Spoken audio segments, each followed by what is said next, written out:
दोस्तों चलिए आज एक ही शॉट में 1972 से 1992 तक हुए सारे क्लाइमेट चेंज और एनवायरनमेंट से जुड़े इंपॉर्टेंट कन्वेंशंस और एग्रीमेंट्स को याद करते हैं। शुरुआत होती है 1972 के स्टॉकहोम डिक्लेरेशन से। इसमें 26 प्रिंसिपल दिए गए और यहीं से एनवायरनमेंट प्रोटेक्शन पर ग्लोबल डिस्कशन स्टार्ट हुआ। इसी डिक्लेरेशन के बाद 1972 में बना UNEP, United Nation Environment Programme, जिसका मुख्यालय नैरोबी केनिया में था। इस सम्मेलन में भारत की प्रधानमंत्री इंदिरा गांधी जी भी शामिल हुई और उन्होंने एक प्रसिद्ध नारा दिया, poverty is the biggest polluter, अर्थात गरीबी ही सबसे बड़ा प्रदूषक है। उसके बाद भारत में दो सबसे बड़े कदम उठाए गए। वाइल्ड लाइफ प्रोटेक्शन एक्ट 1972, जिसके तहत वन्य जीवों को सुरक्षा प्रदान की गई। प्रोजेक्ट टाइगर 1973, जिसमें जिम कॉर्बेट भारत का पहला टाइगर रिजर्व बना। फिर आती है 1972 की लिमिट टू ग्रोथ थ्योरी, जिसे MIT के साइंटिस्ट ने दिया गया।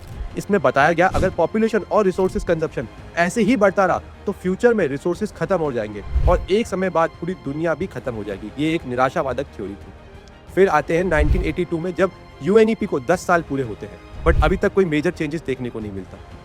इसके बाद 1987 में ब्रेटलैंड रिपोर्ट आती है, जिसे world commission on environment and development ने तैयार किया, जिसकी चेयर थी ग्रो हेलिन ब्रेटलैंड, जो उस समय नॉर्वे की PM भी हुआ करती थी। यहीं से फेमस कंसेप्ट आया सस्टेनेबल डेवलपमेंट, अर्थात सतत विकास। फिर 1988 में बना inter government panel on climate change, जिसका मुख्य काम था क्लाइमेट चेंज पर साइंटिफिक रिसर्च और असेसमेंट करना। अब आते हैं 1992 के रियो अर्थ समिट पर। इसे रियो अर्थ समिट के नाम से भी जानते हैं।